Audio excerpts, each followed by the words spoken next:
Hi guys, எல்லாம் எப்படி இருக்கீங்க? நல்லா இருக்கீங்களா? ரொம்ப நாளாகவே எங்கள் வீட்டு பக்கத்தில் எல்லாருமே இந்த வேளகிரி மலையை பற்றி சொல்லிகிட்டே இருந்தாங்க.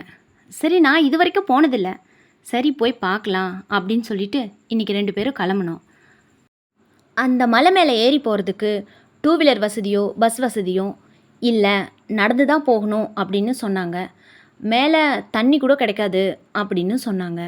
என்னப்பா போகிறப்பயே இப்படி பயப்படுத்துறீங்க, எப்படி போகிறது அப்படின்னு கொஞ்சம் யோசனையாக இருந்தோம். சரி, நாங்களே இங்கே எல்லாமே எங்களுக்கு என்னென்ன தேவையோ எல்லாமே வாங்கிட்டு கிளம்பிட்டோம். இதுதான் அந்த மலை. வாங்க போய் பார்க்கலாம். இங்கேருந்து பார்க்கவே கொஞ்சம் பயமாக தான் இருக்குது. சரி வாங்க.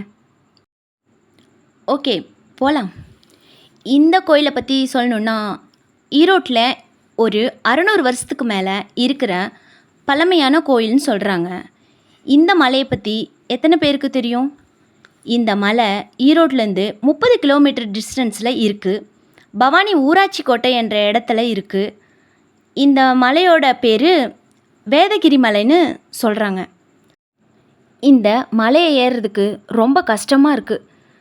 ரொம்ப செங்குத்தாக இருக்குது. அவ்வளோ ஈஸின்னு நினச்சிடாதீங்க. ஸ்டார்டிங்லே இப்படி இருக்குது. இனி போக போக எப்படி இருக்குன்னு தெரில. அவங்க சீக்கிரம் கடகடன்னு ஏறி போயிட்டாங்க. நம்மளால தான் முடியல. பட் வியூவெல்லாம் செமையாக இருக்குது.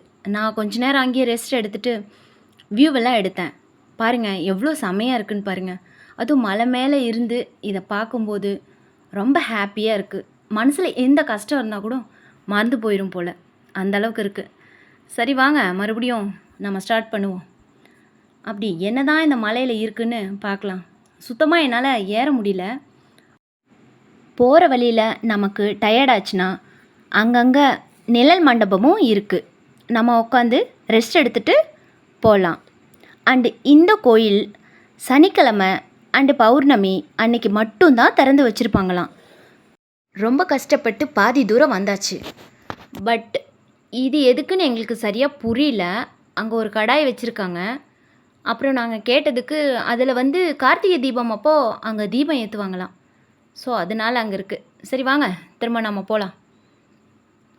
திரும்ப நம்ம ஸ்டார்ட் பண்ணிக்கணும்.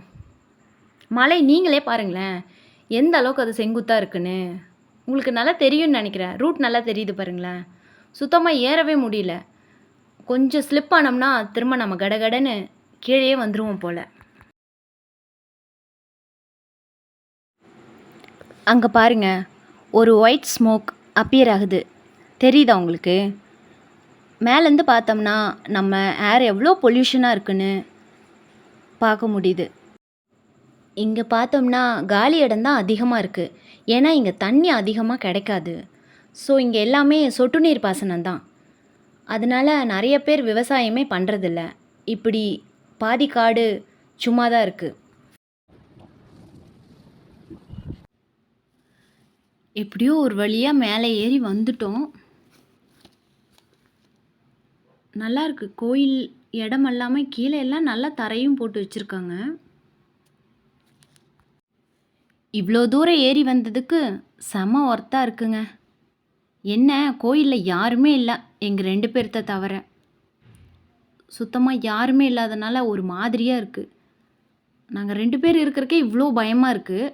ஆனால் இங்கே ஒரு போலீஸ்கார் மட்டும் நைட்டில் மட்டும் இந்த கோயிலில் காவல் இருந்துட்டு காலையில் கிளம்பி போயிடுவாராம்.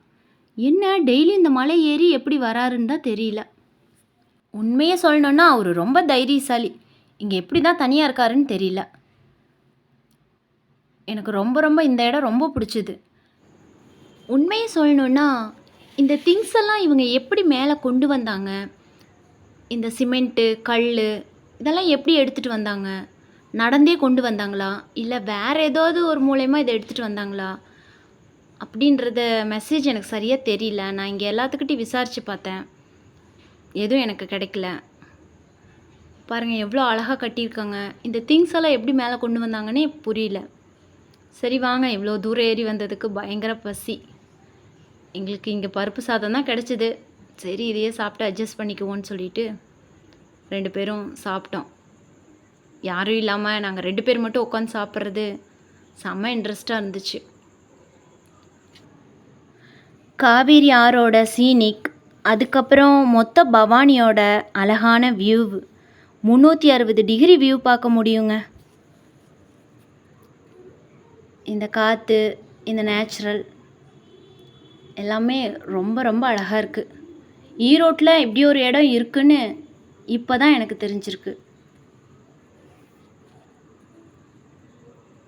சரி வாங்க நம்ம கோயிலுக்குள்ளே போகலாம். கோயிலுக்குள்ளேயும் பார்த்தீங்கன்னா எல்லாமே அழகாக பண்ணி வச்சுருக்காங்க. மேலே எப்படி இது இவ்வளோ அழகாக வரைஞ்சாங்கன்றதே எனக்கே ஆச்சரியமாக இருக்குது. பெயிண்டிங்கெல்லாம் செமையாக பண்ணியிருக்காங்க. இந்த கோயிலோட 2 மெய்யான சிறப்பு அம்சங்கள் பார்த்தீங்கன்னா, 3 பௌர்ணமிக்கு தொடர்ந்து வந்து சாமி கும்பிட்டோம்னா கல்யாணம் ஆகாதவங்களுக்கு கல்யாணம் ஆகுமா. அதுக்கப்புறம் 3 அமாவாசைக்கு தொடர்ந்து வந்து சாமி கும்பிட்டோம்னா குழந்தை பேர் கிடைக்கும்னு சொல்கிறாங்க. அப்புறம் இந்த பெயிண்டிங் பற்றி நான் உங்ககிட்ட சொல்லியே ஆகணும். இது சீலிங்கில் தான் வரைஞ்சிருக்காங்க. ஆனால் நான் எடுத்தது அப்படி இருக்குது. செமையாக இருந்துச்சு அந்த பிக்சர். பாருங்களேன் எவ்வளோ அழகாக வரைஞ்சிருக்காங்க பாரு. சத்தியமாக சொல்கிறேன், பெயிண்ட் பண்ணவங்க யாருன்னு தெரில, இவ்வளோ அழகாக பெயிண்ட் பண்ணியிருக்காங்க. சரி நம்ம தரிசனமெல்லாம் முடிஞ்சுது.